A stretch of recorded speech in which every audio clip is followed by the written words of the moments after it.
Então, hoje, dia 20 de março de 2021, estamos gravando mais um Papo Diversidade, um canal de entrevistas do Programa de Pós-Graduação em Diversidade Cultural e Inclusão Social da Universidade Fevale. Mas o papo que vamos ter hoje tem algo muito especial. Ele parte de um lugar que é o PPG, de Diversidade Cultural e Inclusão Social, mas ele é um papo dedicado. Eu quero dedicar esse papo diversidade de hoje à extensão universitária, e especialmente ao projeto Múltiplas Leituras, Povos Indígenas e Etnodesenvolvimento, que teve na pessoa da doutora Inês Reichert, em sua longa trajetória como professora da Universidade Fevale, a sua principal articuladora e impulsionadora. Com esse nosso encontro, os trabalhos avançados de pesquisa ganham também relevo no âmbito das atividades de extensão da nossa universidade.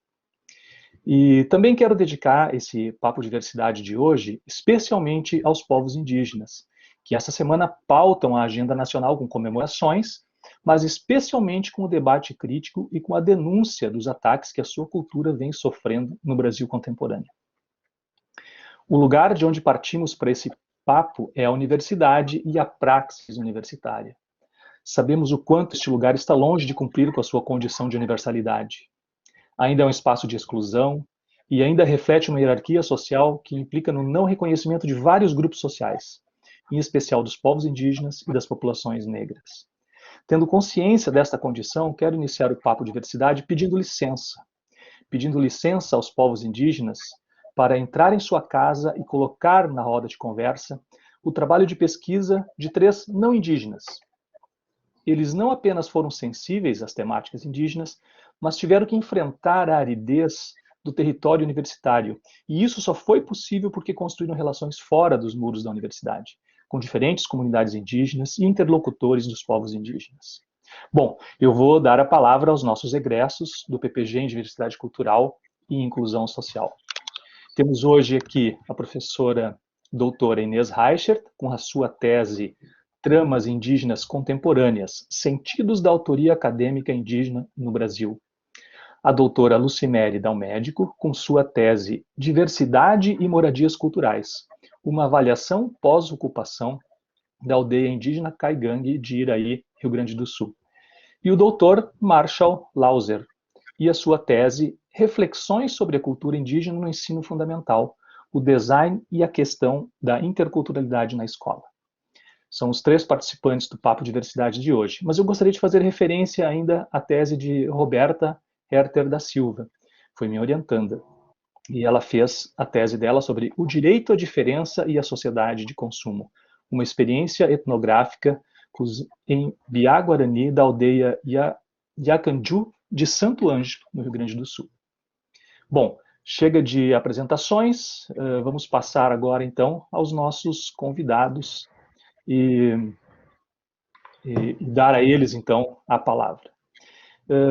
Eu pediria que vocês iniciassem essa conversa, nessa primeira rodada, fazendo uma breve apresentação da trajetória acadêmica, da trajetória profissional, até chegar ao doutorado. E depois a gente faz uma outra rodada, onde vocês vão falar sobre o tema do doutoramento de vocês. Quem começa? Inês? Pode ser.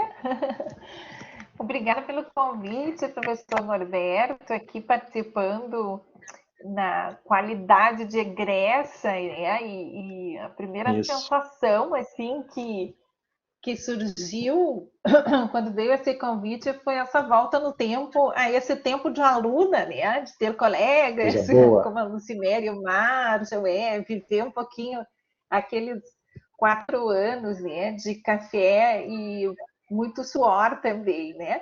Mas, enfim, né? Quem é Inês? E eu acho super legal essa pergunta, os colegas aí também vão talvez sinalizar isso, porque quando a gente se propõe a ser pesquisador de um tema, isso não nasce do zero, né? Tem a ver com a caminhada, assim, é bacana a gente prestar atenção nesses nexos, né? Que a sociologia já nos ensinou a olhar. Eu, enfim, sou graduada em História, licenciatura, um caminho que me colocou muito como educadora, né? Eu sempre fui professora de redes de ensino, rede municipal, e privada, estadual. E nessa caminhada de educadora, eu ingresso no ensino superior, e dentro do ensino superior eu começo a trabalhar lá nos anos 2000 com a questão da pré-história e da arqueologia. Então, a minha ligação inicial com a temática indígena, ela se dá pelo passado arqueológico, né?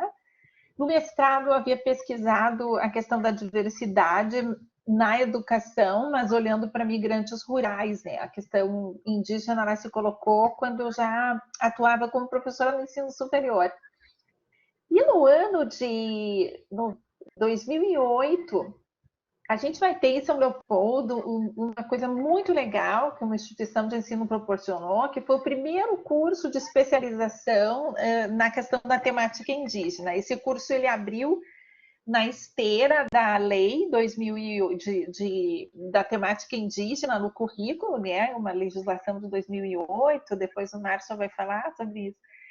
E aí eu vou estudar esse tema ali num curso de especialização, e essa temática, então, ela se inaugura para mim por esse curso e depois por uma atuação na universidade dentro da extensão desse projeto Múltiplas Leituras. E aí foi no campo mesmo, Norberto, né? A atuação dentro do trabalho de campo com os povos indígenas que a temática vai surgir, né? Mas isso é história para outra pergunta. É isso mesmo. Então, Lucy, como é que foi para ti? Bom, Conta um pouco essa então, tua trajetória. sim. Bom, eu tenho a minha formação, eu sou arquiteta e urbanista, né? Me formei em 2006, no segundo semestre de 2006. E eu sempre tive um carinho muito especial, né, pelas descobertas da vida, né? Dá para se dizer assim. Sempre fui muito aventureira. E em 2009 surgiu o programa de habitação rural e surgiu a oportunidade de trabalhar com uma cooperativa indígena de habitação rural. E nessa habitação eles trabalhavam exclusivamente habitação indígena, né? Depois eles também voltaram a trabalhar para comunidades rurais também. E aí, gente, eu abracei com todo o meu carinho, assim, enquanto arquiteta e urbanista, né, para trabalhar com os povos indígenas. Então, foi assim, ó, de 2009 até 2012, por aí, trabalhando, assim, ó, arduamente em todas as comunidades indígenas do Brasil afora. Inclusive, Mato Grosso, Paraná, Santa Catarina, Rio Grande do Sul. Conheci as aldeias chavantes, que têm uma cultura bem distinta, né, do Caingangue, aqui do Sul, que era o que eu conhecia mais, né, então possibilitou, assim, um conhecimento muito grande e que me despertou uma sensibilidade por essa cultura, né, enquanto arquiteta, enquanto políticas públicas, e isso me influenciou a cada vez mais estudar sobre a diversidade cultural. Então, posteriormente vendo a cultura, né, dos povos rurais, né, e dos indígenas, vendo todo esse modo de viver, né, todo esse modo de usar as suas habitações, né, de perceberem o seu ambiente construído, me fez voltar os meus olhos, né, a essa cultura e pensar que todo o ambiente construído ele interfere diretamente na vida, né, dessas pessoas. E quando eu descobri o programa, né, de diversidade cultural e inclusão social da Fevale, eu disse, é aí que eu quero estudar, porque eu quero me aprofundar dentro desta temática, né? Então, eu queria muito entrar no doutorado de diversidade cultural e inclusão social, porque era algo que me chamava atenção e era algo que eu queria estudar muito, né? Então, e foram 4 anos, assim, dá para se dizer, de muitos aprendizados e que eu gostei demais de estar dentro da comunidade indígena, atrelado a tudo que a gente tinha de conhecimento dentro do programa, dentro do doutoramento. Então, o resultado final, assim, da minha tese foi surpreendente para mim, enquanto arquiteta, né? Depois eu vou comentar um pouquinho sobre isso. Mas me apresentando é isso, sabe? Era esse desejo de entender as políticas públicas voltadas para os povos, né, tradicionais, em especiais os indígenas, né, e fazer com que isso, pensando as habitações, pensando as políticas públicas, ter um entendimento, né, de como isso está sendo recebido por eles, de como isso interfere na sua vida, enfim. Então, seria mais ou menos isso, assim, esse meu desejo, né, de como eu cheguei, né, nessa temática, né, e no programa também de diversidade cultural e inclusão social. Super. Marshall, tua vez de dar conta dessa questão aí sobre a tua trajetória até o doutoramento. Tá legal. Eu vou começar de trás para frente, tá? Vou fazer um roteiro a lá assim, vou quebrar. Primeiro, cara, eu queria agradecer muito, é uma honra, tá, ter ser um convite teu para participar nesse momento aqui de socializar as experiências. Fico feliz com a deferência, porque primeiro, assim, preciso te agradecer por duas coisas. Pelas aulas fantásticas que eu tive contigo no doutorado, daquelas disciplinas que, teoricamente, as pessoas não viam ligação com o meu tema de pesquisa, que falamos mais adiante, mas que foram momentos sublimes de, para mim, o doutoramento foi um momento de abrir mais a cabeça para o mundo, não só para o tema de pesquisa. E eu queria te dizer, falando do doutoramento, que eu anotei aqui, precisava te falar, tu é a primeira pessoa que me chama de doutor, cara. E eu, como tu é um cara que eu gosto muito, eu fiquei muito feliz, assim, ó, tu falou assim, o professor, doutor Marshall Lazo, cara, sou eu.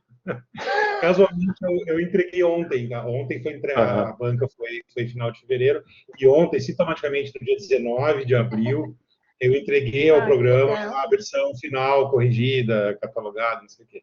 Então, parabéns. Foi sintomático. Então, realmente, eu sou um jovem doutor, não tão jovem de idade, mas sou um jovem doutor. Muito obrigado pela deferência de me chamar de doutor, porque ainda não cai a ficha, né? Não cai a ficha porque eu me formei lá em 96 em desenho industrial, que é o nome que a Federal de Santa Maria mantém firmemente para o que a gente chama de design. Eu sou formado em design gráfico. Dou aula aqui na Fevale em design gráfico e no design, né, no bacharelado. E desde lá, então, eu fiz especialização e mestrado na área do design. E a minha primeira intenção era lá atrás fazer doutorado também no design. E aí eu descubro um programa que é muito amplo e que me permitiu trazer o olhar de um designer e da área ao qual eu tenho para uma temática fantástica. Então, a primeira coisa que eu fico, às vezes, me sentindo perdido, quando, né, me chamou de doutor, assim, não cai a ficha, é porque a minha trajetória profissional, ela começou fora da academia. Na minha crise de 10 anos de professor de formatura, eu trabalhava no mercado, no design digital. Eu sou um websauro, né? Eu trabalho com a internet desde o início dela, comercialmente no Brasil. Aí surgiu a oportunidade de fazer uma especialização, se reciclar. E aí eu pensei, podia dar uma aulinha, assim, para ganhar uns pila, ia ser legal reciclar um pouco. E, cara, quando eu comecei a dar aula, eu já fiz o mestrado e trabalho ainda para o mercado, com doutorado, os últimos 4 anos, quase nada, porque eu tinha que me dedicar, né, a coordenar curso e doutorado. Então, agora eu quero voltar aos pouquinhos a botar a mão na massa, na prática. E eu consegui trazer, assim, essa visão de não desassociar as coisas, que dá para ter a pesquisa, é importante que a pesquisa se alie à prática. Claro, estou falando da minha área. Então, eu sou, entre nós, né, o doutor mais jovem, e talvez venha com uma visão diferente, eu não sei, de alguém que faz doutorado depois de ter 40 anos de idade, estou com 49. Talvez eu venha com uma visão, às vezes, mais cética, né, sobre as coisas, não tão romantizada, já venho mais pragmático também, mas isso aqui me serve realmente para quê e tal. Mas é muito interessante. E aí, quando eu falar mais sobre o tema em si, sobre a abordagem, eu posso dizer o quanto foi fundamental, agora eu tenho certeza, para mim. Né? Então, mais que o título, é a experiência dolorosa, muitas vezes, porque é difícil, mas aí a gente se apoia em gigantes, como a Inês, por exemplo, que foi fundamental para o meu trabalho, e a gente vai adiante, e isso abre as possibilidades. Até a gente está aqui conversando com vocês, com certeza. Super. Então, Agora, vamos dar um início a uma segunda rodada, e eu chamo esse momento agora de História da Ideia, né? Me contem, eu gosto muito disso, né? Me contem a história desta ideia, né? De um tema sensível, de como vocês chegaram a esse tema de doutoramento, agora pensando mais na pesquisa mesmo, né? Na construção desse processo investigativo. A história desta ideia, como é que vocês chegaram a ela? Isso é bem legal. Eu adoro essa pergunta. E nas orientações que a gente faz com os alunos também é muito interessante, né? Fazer sempre esse contexto. E a minha história é muito legal, assim, relembrando para quem está ouvindo, que eu trabalhei com a temática dos doutores indígenas, né? Da autoria acadêmica indígena no Brasil contemporâneo. Como é que eu cheguei nessa ideia? Bom, vocês lembram que eu falei que eu tinha feito um curso, né, de especialização. Lá eu fiz uma monografia simples, mas eu trabalhei com 2 livros, Norberto, naquela monografia, que eram de autoria de professores indígenas. E eu queria investigar ali naquele trabalho o que esses professores estão querendo dizer, né, o que significavam esses livros para a escola indígena.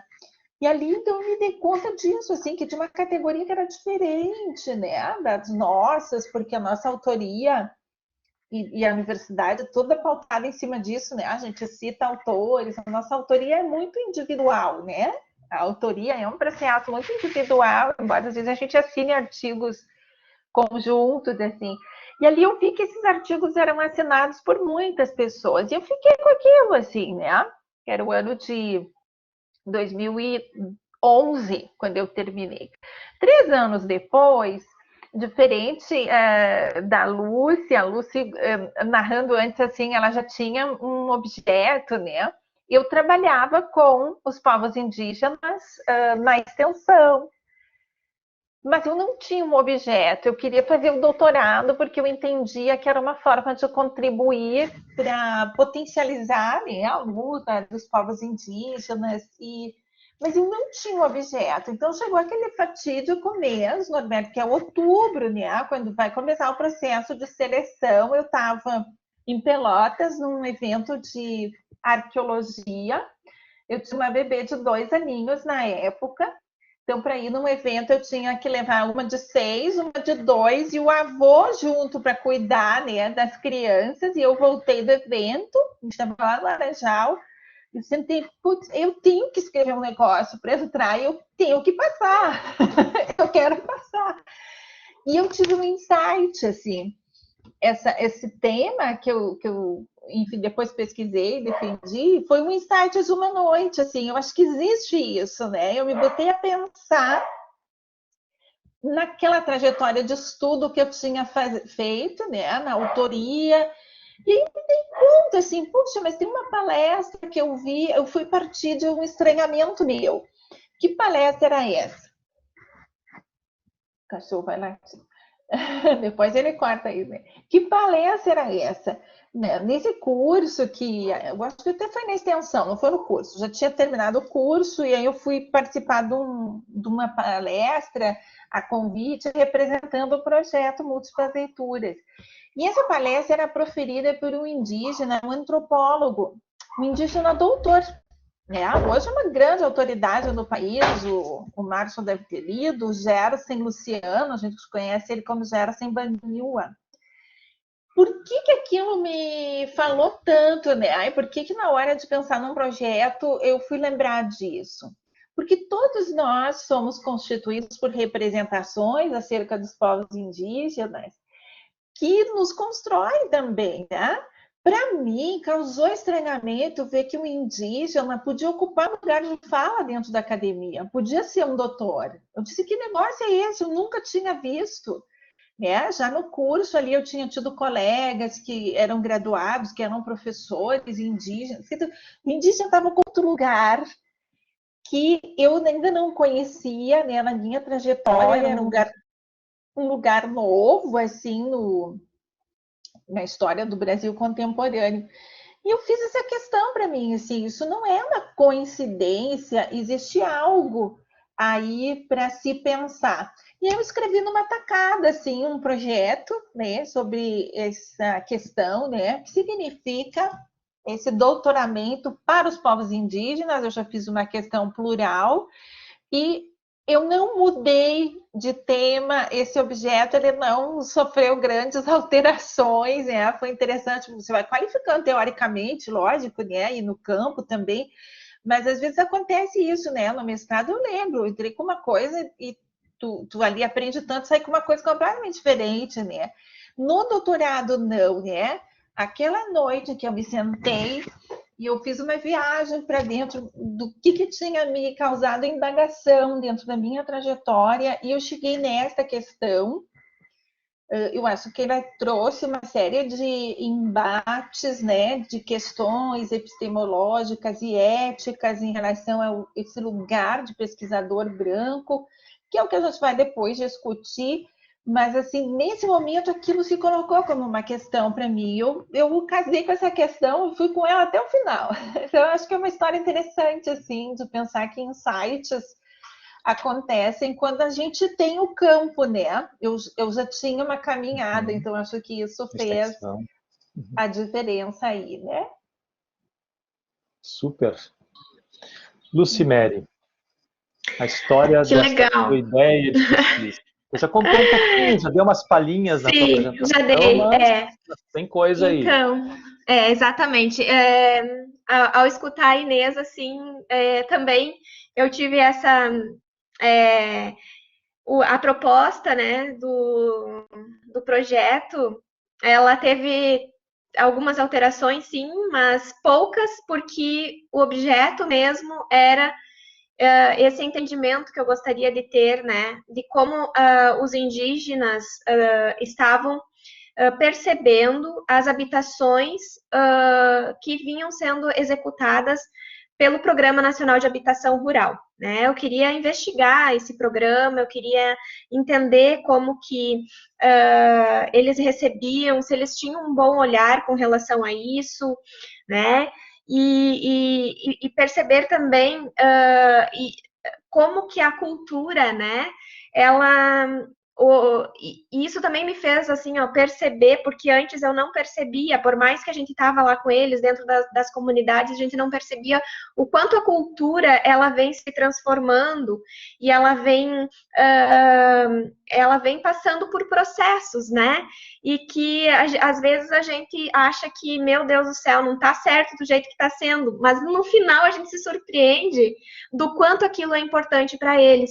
Né? Então, por isso que eu disse que no final da tese foi surpreendente, porque me surpreendeu, né, com o resultado que eu tive e percebi assim, o quanto é importante essas intervenções e essas políticas públicas, né, estarem acontecendo, estarem tendo um olhar para esses povos, né? Porque quando a gente conhece toda a necessidade, toda a trajetória que eles passam, toda a história de vida, todas as memórias, todas as lembranças que eles têm, né? O quanto eles sofreram, né? E muitas vezes eles sofrem por determinadas questões, mas que o quanto isso é importante para eles, essas habitações, ter ao menos um conforto térmico no inverno, né? Bom, aí eu já começo a falar um pouquinho de coisas mais técnicas voltadas para a arquitetura, mas são coisas que realmente eu busquei na tese, né?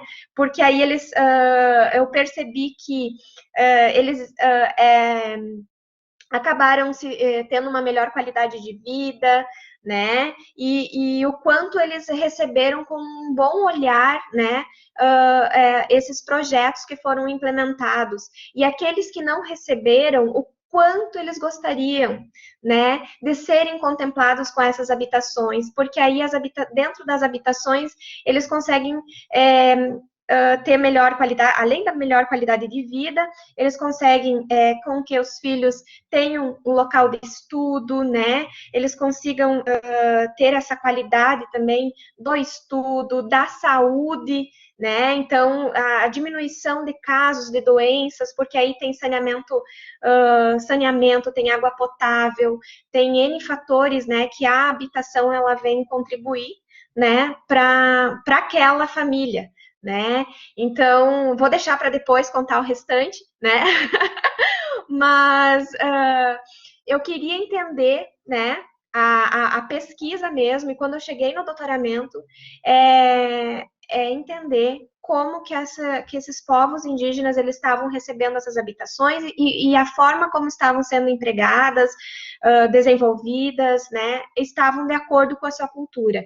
Né? Então, essas eram algumas das inquietudes profissionais que eu, enquanto arquiteta e urbanista, tinha e que eu busquei, né, no decorrer do doutoramento e com as visitas e com todo o aparato, né, metodológico que foi fantástico, a etnografia, né, as fotografias, todas essas questões que a gente construiu no decorrer do doutorado, né, que também eu pude descobrir enquanto arquiteta, né, todas essas questões metodológicas que eu costumo dizer para os meus acadêmicos que foi o doutorado que me possibilitou a ter essas visões, né, de pesquisa que não somente tabulado, porque o arquiteto ele sai com essa tem que ter números, tem que ter gráficos, né? E tem que ter o resultado.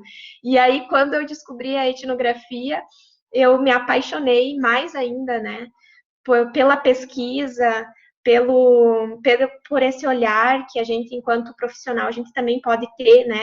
Para todas essas questões que a gente está pesquisando. Então, mais ou menos isso que seria essa minha partida, né? Do porquê eu queria fazer o meu doutorado e o ponto de partida do projeto. Super. Muito bem. Marshall, a história da ideia da tua tese. Conta para nós. Bom, vamos lá. Vamos nessa. Bom, a primeira coisa é que a minha tese, ao contrário da Inês, ela mudou muito do início até o final.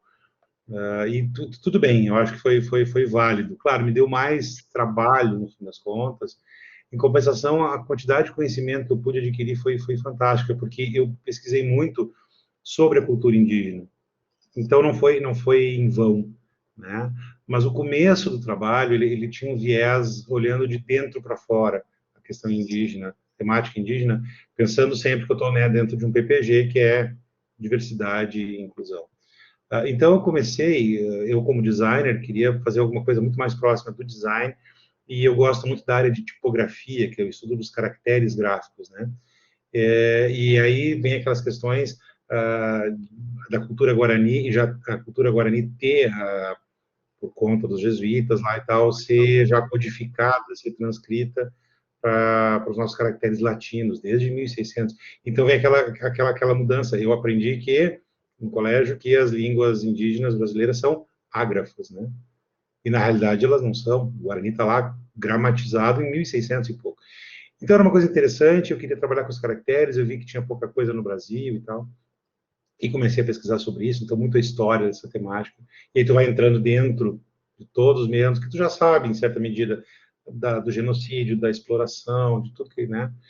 E aí, lá no meio, se percebe que aquele trabalho não ia ser um doutorado. Ele já tinha muita coisa acontecendo, o Google já tem fonte os caracteres guaranis, que são poucas mudanças, comparado com outras línguas que tem muitas discrepâncias morfológicas nos caracteres, o Guarani não tem tanto.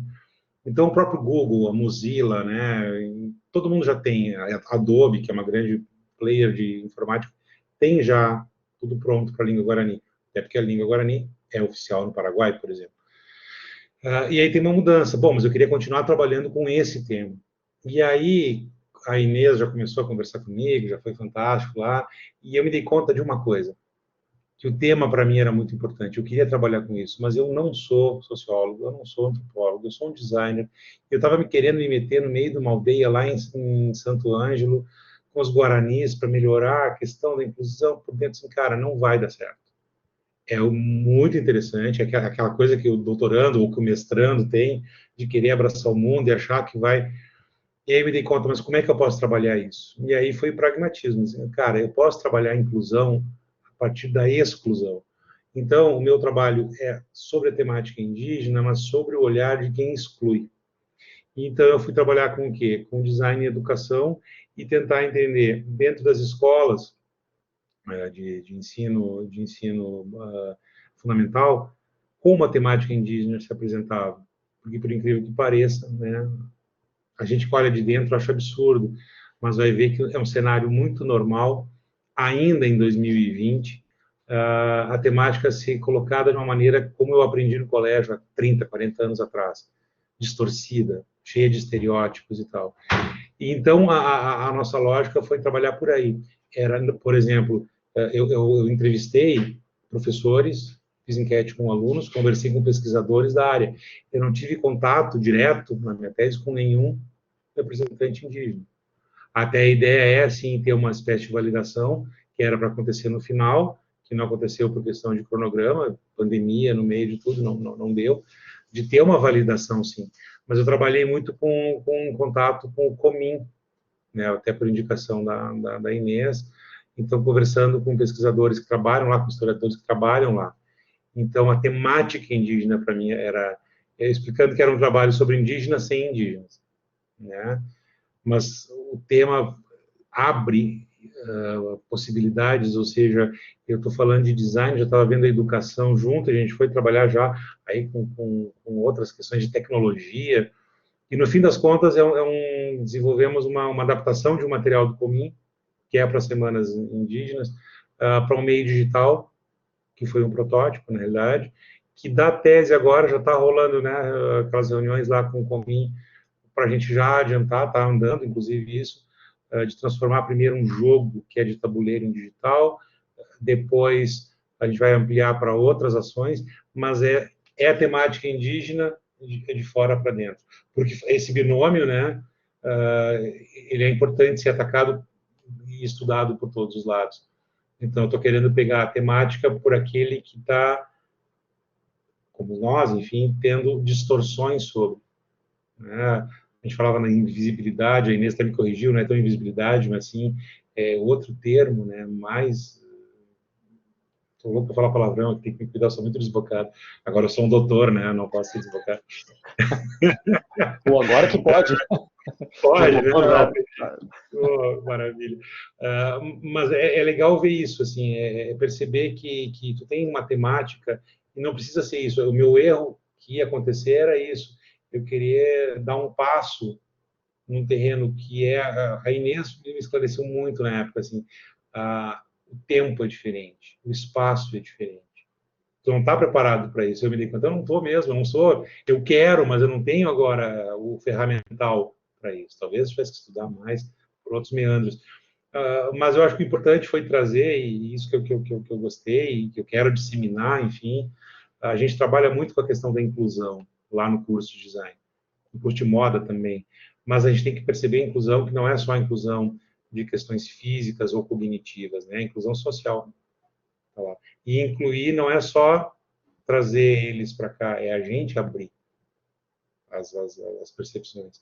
Então, meu trabalho foi por esse lado, é um trabalho que é voltado, eu brincava, né? Estou falando, eu fiz a pesquisa na região de Novo Hamburgo, então, meu trabalho é com indígena, mas é com alemão, na realidade são os alemãezinhos que eu estou pegando para conversar. Como que eles enxergam essa questão? E foi bem interessante, bem surpreendente em certos momentos.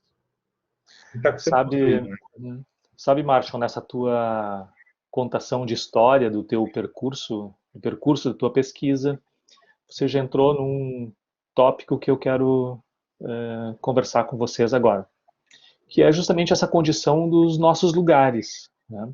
Do nosso lugar de fala, desde um PPG, né? desde um lugar que institucionaliza processos de pesquisa, e a relação disso, né, com os nossos parceiros e parceiras de pesquisa, os nossos interlocutores, né? Ou seja, e você disse muito bem, as diferentes frentes por onde a gente tem que ter a sensibilidade do que pode e por onde pode participar, né, desse processo de uma reflexividade sobre a condição dos diferentes e dos diferentes grupos sociais.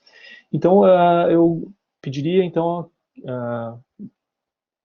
para que a gente avançasse um pouquinho mais nessa condição de como foi essa interlocução, né, Inês? Como é que foi essa condição da relação que se estabelece, né, entre essas diferentes epistemes, entre esses diferentes lugares de fala, né, a condição de interlocução, né? Então, te passo a palavra sobre esse tema. É tenso isso, né? Aqui eu acho que a gente rendia assim um programa inteiro, Sim. porque é o cerne assim da questão da tese, de qualquer tese, né? Eu acho essa relação com o outro, né? Isso, você vai olhar e o outro é o teu objeto. Essa discussão ela é tensa. E quando a gente está falando de diferentes éticas e cosmologias, né, já é mais tenso ainda. E a gente está falando de uma ciência que hoje a gente está falando, né, que é colonialista. Essa relação com os povos indígenas, ela sempre foi de torná-los, de deixá-los lá, né, nesse lugar e narrar, fazer a narrativa. E eu estava lidando, eu estava assim no centro desse tensionamento. Eu acho que a minha tese ela é sobre isso, porque Ela ela está coloca isso, falando, né? Os nossos ela trabalhos coloca colocam isso, isso. né? Ela está falando da autoria, né? O que significa essa autoria para a universidade. Então, alguns achados, assim, eu acho que é rapidinho, mas para colocar como a gente pensou isso, assim, de que essas teses, essa autoria acadêmica indígena, ela tem provocado fissuras e deslocamentos epistemológicos na ciência ocidental, né? Ela está provocando a morte desse sujeito ocidental e uma série de questões, assim. Isso de um ponto de vista mais macro, mas eu acho que interessa aqui a Lucimeriane falou algumas questões metodológicas.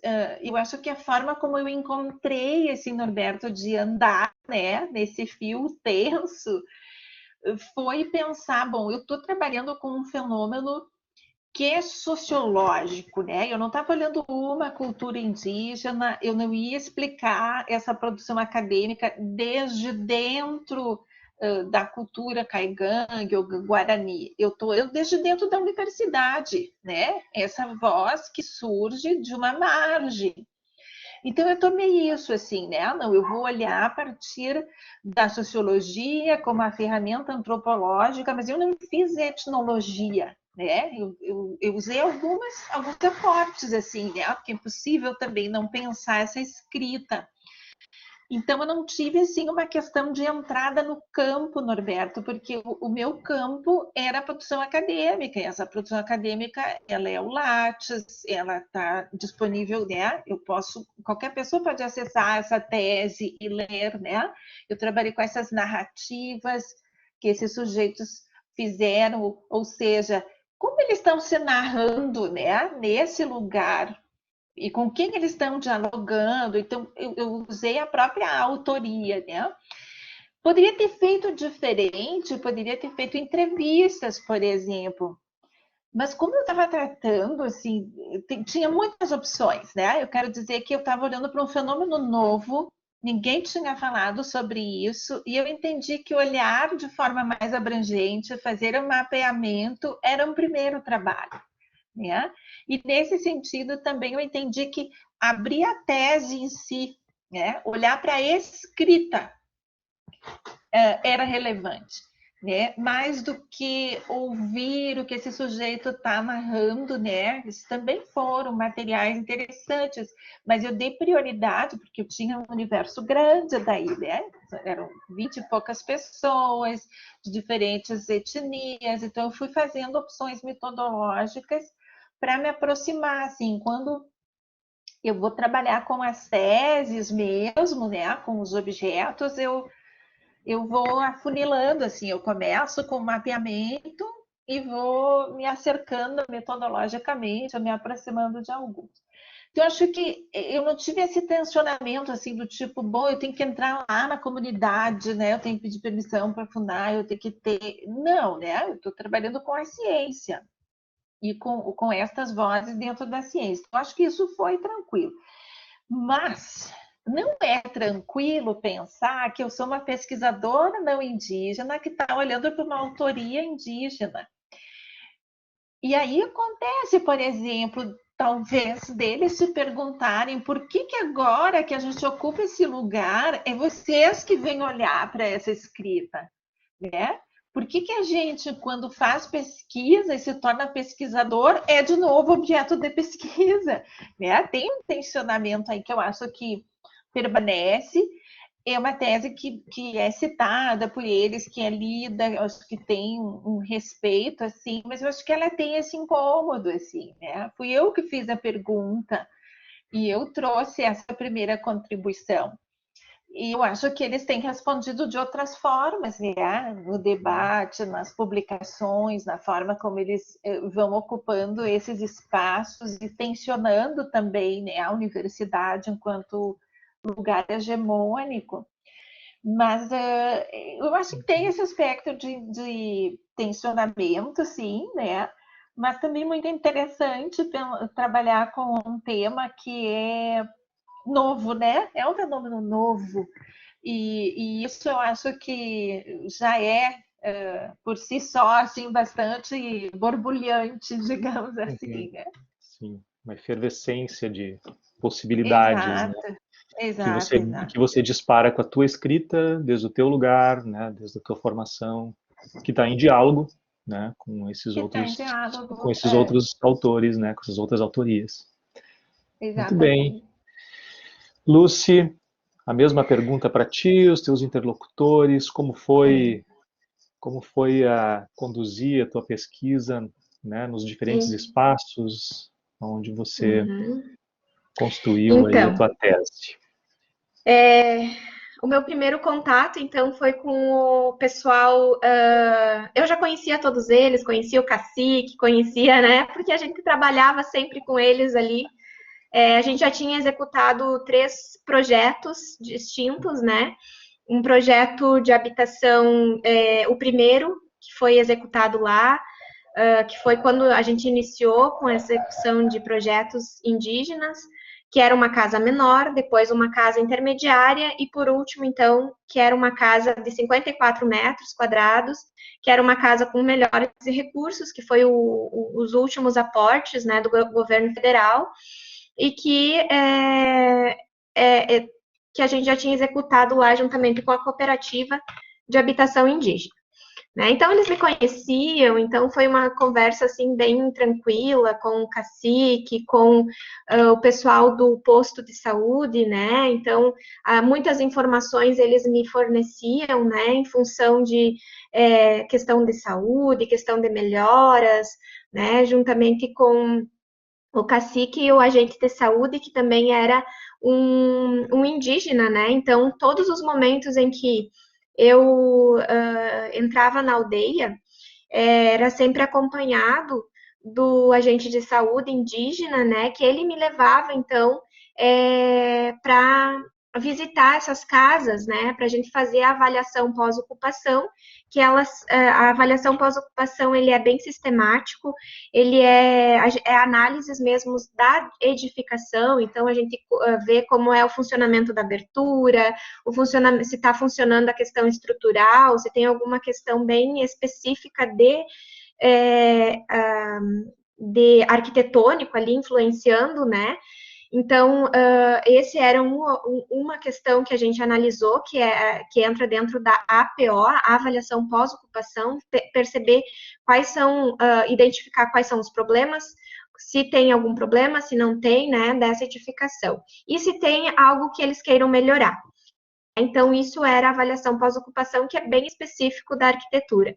Junto a isso, então, entrou toda aquela questão etnográfica, que são as percepções, né, do arquiteto lá no campo, do que eles estão me dizendo, do que eles gostariam que fosse diferente, enfim, né, e analisando esses 3 projetos.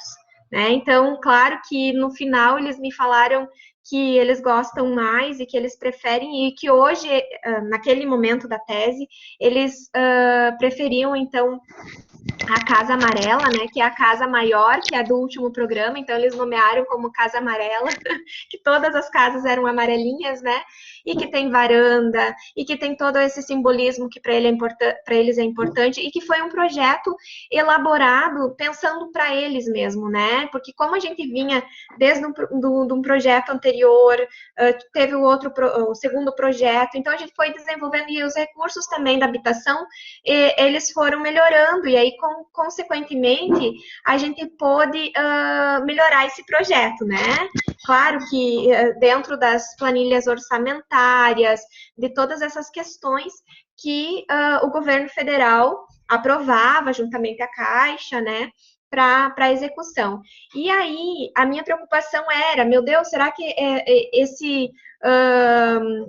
esse material está coerente? Será que eles gostariam que fosse diferente, né? E eu percebi, assim, que o quanto eles estão contentes, né, com aquela tipologia, com os materiais, e até eles me pediam mais coisas relacionadas a essa materialidade, né? Claro que eles também me falavam que é importante a questão do fogo de chão, de toda a questão cultural, né? Porque isso envolve muito, né? Eles são família, eles são voltados, né, para o artesanato, então eles fazem aquela roda de conversa e ficam trabalhando no seu artesanato, né, embaixo da árvore. Aí já tem a casa do fogo de chão, que eles ficam junto com seus familiares, né? E aí, então, uma coisa bem interessante, que a Casa do Fogo de Chão, cada núcleo familiar, então, eles criaram uma casa de fogo de chão. E aí, ali, eles tinham as suas vivências, tinham as suas conversas, né? E foi muito legal, assim, porque já era algo que eles já vinham trazendo para... já estava acontecendo na aldeia. Então, eles tinham uma casa onde eles dormiam, onde que, né, acontecia mais a parte do dormir mesmo, e a casa do fogo de chão, então, onde que ficava, fazia o fogo com estava lá a chaleira, né, que fazia sua comida junto, eles almoçam juntos, né, com seu núcleo familiar, né, então eles têm essa fortaleza, né, de estarem presentes, assim, com suas famílias, né, o pai, a mãe, o filho, eles ficam tudo muito próximos, eles vão consolidando seus núcleos muito próximos, né, e aí, junto a isso, então, eles fazem uma única casa de fogo de chão, que para toda esse núcleo familiar. Então, isso eu achei muito, muito bonito, assim, de perceber, né, e também me aquietou um pouquinho meu coração, porque eu achava que cada casa tinha que ter o seu fogo de chão, mas não é isso, né, é um pouco diferente, então, deu para perceber que essas casas, elas cumprem com suas necessidades, com a necessidade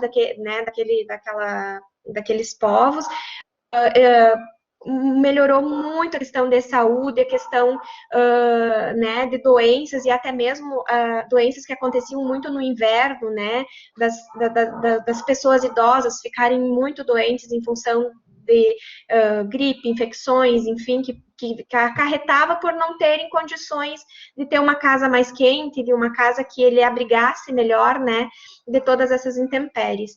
Então, deu para perceber, assim, ao chegar no final da tese, né, que esses programas, eles são muito importantes, né, para a comunidade, e que vem atendendo, sim, né, as necessidades, né, e eles vão se adaptando também, né, tem também toda essa questão da cultura, que ela vai se transformando no decorrer né, que vai passando o tempo também. Claro que dentro de tudo isso também a gente percebeu que tem bem coisas distintas, né, de percepções. Então, a percepção de um era diferente, muitas vezes, daquele outro, que nunca saiu da aldeia, né, que sempre esteve ali dentro da aldeia, que nunca saiu trabalhar, porque eles saem trabalhar, eles vêm, eles voltam, né, eles saem para outras comunidades e voltam também, depois para aquela aldeia ali. Então, é diferente daqueles que saem, que retornam, né? Então, são percepções, há uma diversidade aí dentro, né? E que ela é presente e eles conseguem tratar disso tranquilamente, né? Então, as minhas percepções enquanto arquiteta, né, assim, e as minhas visões, assim, de como eles vivem, assim, a simplicidade, sabe, mudaram muito a minha forma de viver também, e de ver as coisas, né, então, assim, foi muito legal, assim, os resultados, né, e essas vivências, sabe, a gente aprende muito com eles, né, o estar, o que é mais importante é estar próximo das pessoas que a gente ama, estar fazendo bem para o nosso familiar, um cuidando do outro, né? Como isso é bonito e como isso é muito presente na cultura deles, né? Ok. Bom, Marshall já tinha feito alguns comentários sobre as suas interlocuções, mas não sei se tu queres avançar também no conteúdo desta rodada. Sim, mas eu tento resumir mais, até por questão da nossa, né, já está andando bastante tempo e tal. A minha interlocução foi com o outro lado, né? Eu conversei muito com os professores e com os alunos. Os alunos, eu gostaria de ter tido, com a questão da pandemia, eu não pude ter o contato que eu gostaria de ter tido, ido na escola, conversado mais com a gurizada. Então, com eles, pela questão da dinâmica, enfim, foram enquetes feitas, né, de forma digital e tal, mas eles podiam escrever. Aí tem toda, né, a retração que a gente sabe, porque era uma atividade que era optativa, não era obrigatória, não valia a nota, eu era ali um convidado dos professores, então, ok. Mas com os professores foi muito interessante de ver assim como a temática chega na sala de aula, as políticas públicas que existem, que atualmente andam bem fragilizadas, mas que oficialmente estão lá. Então, a gente fez todo um resgate com o Comin, que é, né, o conselho de, enfim, a entidade que trabalha junto à divulgação. Eles têm os materiais fantásticos. A lei lá da 11.645 vem também, quando ela é instituída, com materiais que o governo disponibiliza, mas aí os professores não sabem.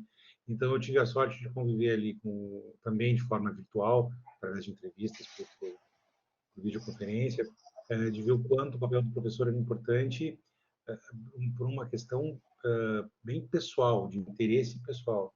Claro que eu estava falando de uma escola com todas as condições tecnológicas e de apoio ao tema inclusão, a diversidade e inclusão dentro da Escola de Aplicação Fevale não é um assunto tratado de forma en passant, né? Ela faz parte do cerne da questão, como todo, como a nossa universidade, enfim.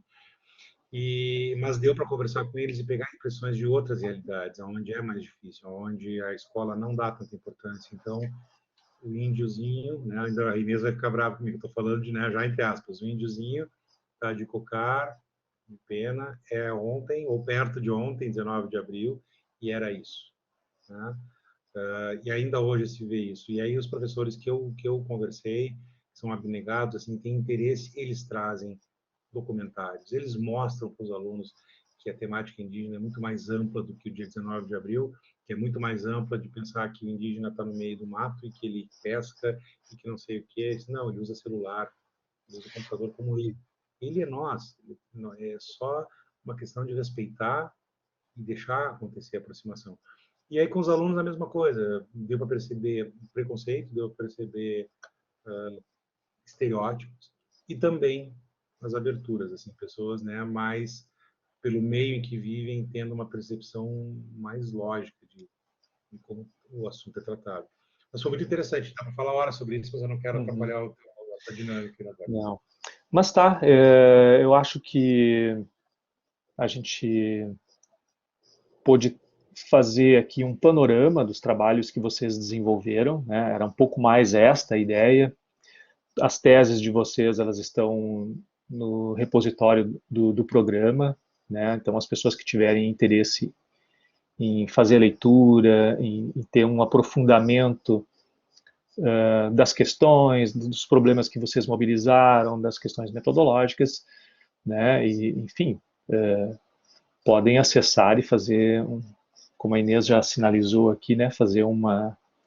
Dar sequência ao debate, né? Ao diálogo que o trabalho que vocês desenvolveram possibilita, né? Esse é o papel, né, da nossa escrita deste nosso lugar, né?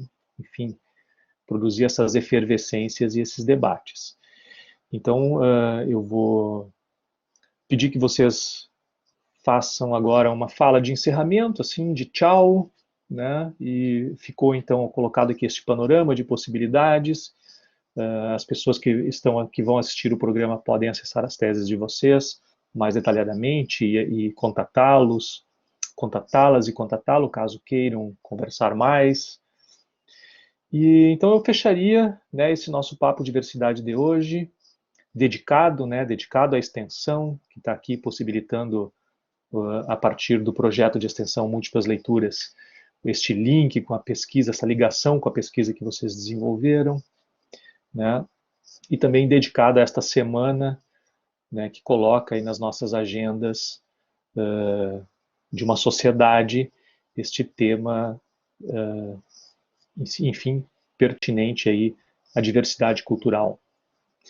Bom, eu pediria então que vocês fizessem uma fala de fechamento, falando aí dos desafios de vocês em torno deste tema, enfim, que dessem um recado de fechamento aí da nossa conversa, do nosso papo, nesta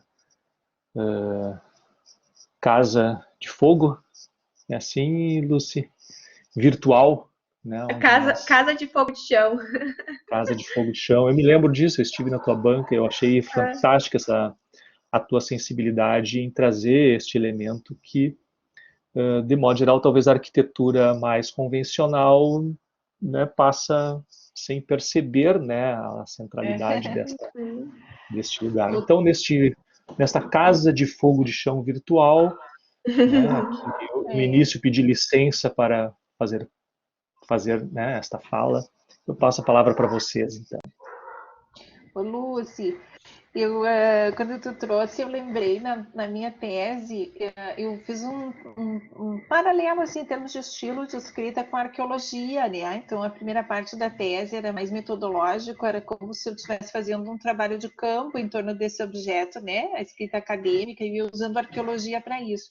E aí, a segunda parte, onde eu fazia discussões mais conclusivas, eu chamei de achados arqueológicos. E um capítulo, acho que foi o 5, eu falei que essa autoria, ela tinha um achado que era a fogueira, né? E aí eu trabalhava o quanto que essa fogueira na arqueologia, ela aparece na escavação, a gente percebe onde havia fogueira, né? A fogueira para os povos indígenas é um espaço de socialização. E aí esses doutores, eles falavam de que enquanto acadêmicos era muito difícil estar sozinho na universidade, e o que os apoiava era esta sociabilidade com parentes, né, com a aldeia que ficava, enfim, só para mostrar essa conexão, assim, né? E aí eu acho que com essa metáfora assim tão bonita que o Norberto traz, eu endossaria que o nosso desafio é continuar se somando também nas rodas de fogo deles, no sentido de que os desafios são cada vez maiores e imensos, né? E eu acho que essa semana a gente pôde acompanhar muito a autoria indígena e as vozes indígenas nos meios de comunicação, né? Esse movimento organizado, coeso e forte, né? E eu acho que o desafio é esse, assim, não importa o lugar que a gente ocupe, né? Mas que a gente continue enxergando que a gente está aqui para somar, né? Eles precisam muito, eles nos chamam de amigos, e a gente está aqui para somar como amigo, não como parente, não somos indígenas, mas somos amigos.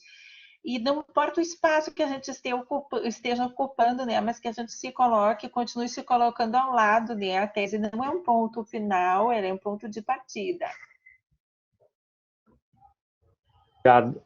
Obrigado, Inês. Que legal.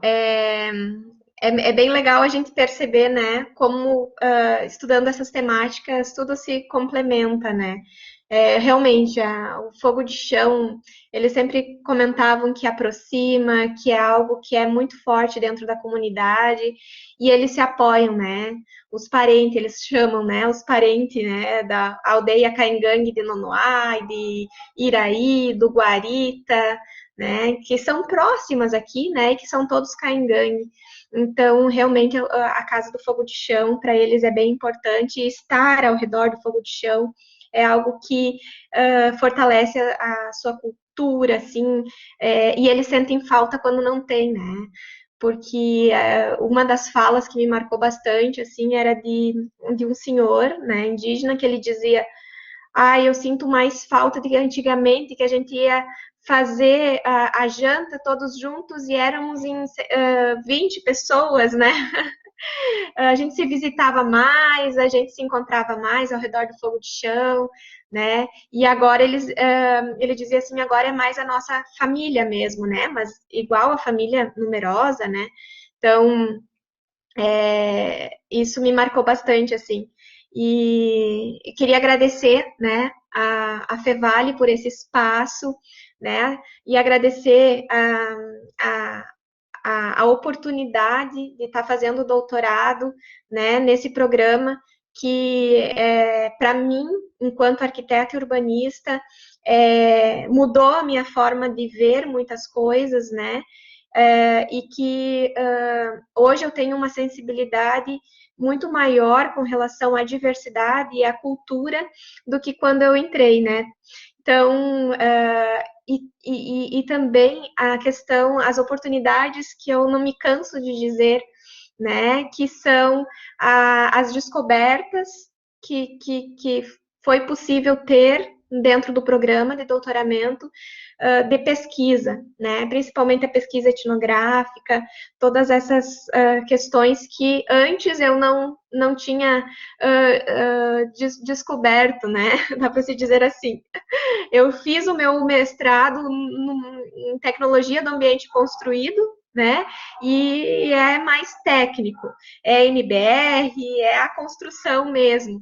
E ao perceber esse mundo da pesquisa etnográfica, me fez me apaixonar ainda mais pela pesquisa, pela minha profissão enquanto professora universitária do curso de arquitetura e urbanismo, né?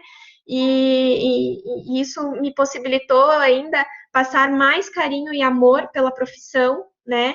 E pela diversidade que a gente tem, né? No nosso Brasil afora, em especial para as culturas e para os povos indígenas. Certo. Obrigado, Lucy, pela Eu que participação. agradeço. Fechando, então, nosso papo. Colega Marshall. Ser breve. Bom, queria agradecer demais por essa oportunidade de estar aqui, poder ouvir mais, conversar com vocês. E realmente, né, é uma temática que permite tantas abordagens e tantos desafios, tantos olhares sobre um tema tão importante. Estava começando lá no início, eu falei que a época do doutorado ela ampliou a visão, né, sobre várias questões. Estava me lembrando das aulas nossas que era de política e religião, ou tantas outras questões que um PPG tão fantástico aborda, e que, se não estão diretamente ligadas à tua pesquisa, elas te influenciam no teu pensamento amplo como pesquisador e cidadão. Então, eu terminei, né, o doutorado dizendo que ampliou a visão e a minha indignação com o mundo, né? O meu trabalho era perceber o quanto ainda a gente precisa avançar, nós não indígenas, deixar eles, né, nós e eles, diminuir o nós e eles para ser só nós, né? Seres humanos, enfim. E é um caminho árduo. A gente está vendo cada vez mais, nos últimos 2, 3 anos, as coisas degringolarem. Então, não dá para esmaecer. A indignação tem que estar sempre presente. E tem várias frentes para que essa indignação aconteça. E a pesquisa é uma delas. A publicação é baseada na pesquisa, né? Para que mais e mais pessoas percebam a importância do tema. Então, para não ficar horas falando, muito obrigado pela oportunidade. E sim, a gente está sempre à disposição, né? de trocar ideias. Olha só, várias áreas que estão ali convergindo em prol dessa temática, né? Sempre que a gente puder ajudar, que o design puder estar junto, sendo um vetor para isso acontecer, a gente vai estar ali. É isso. Show. Bem lembrado, Marshall. Nós temos uma historiadora, a Lucy da área da arquitetura e urbanismo, Marshall de design, a Roberta da área do direito, que também fez pesquisa em torno dessa temática, dos povos indígenas. E é muito bacana ver essa possibilidade. Foi desafiador reuni-los aqui, né, com as nossas agendas, né, marcar uma entrevista, às vezes a gente já fica e eu posso nesse turno, não posso naquele, e daí aqui orquestrar 4 agendas, mas foi muito mais fácil do que eu imaginei. Assim, vocês logo colocaram várias disponibilidades e foi engraçado, porque na primeira vez nenhuma delas, cada um deu um turno diferente. Eu falei, eu dei uma semana muito grande para eles, eu devia ter dado só 2 dias. Porque, nossa, foi muito engraçado. Eu olhei assim, eu montei, né? À medida que vocês foram me respondendo, eu fui montando ali o cronograma. Eu falei, nossa, nenhuma foi compatível. Eu até brinquei com a Inês, né? Ele disse, é normal isso acontecer. Mas tá, foi um prazer mesmo ter vocês aqui, ver vocês, restabelecer essa possibilidade de conversa e de se ver. Muito obrigado. Mais uma vez. Obrigada a você. A gente segue se vendo, a gente segue se lendo, né? Isso aí. Então, forte abraço a todos, bom ver vocês. Bom feriado amanhã. É verdade. Pois é, deu feriadinha. Pois é, o primeiro dia que deu certo, que eu marquei com vocês, foi amanhã, no feriado. Daí o Marcos, cara, é feriado. Ai, que legal. Feriado é feriado, pelo amor de Deus. Então tá, beijos. Beijos, tudo de bom.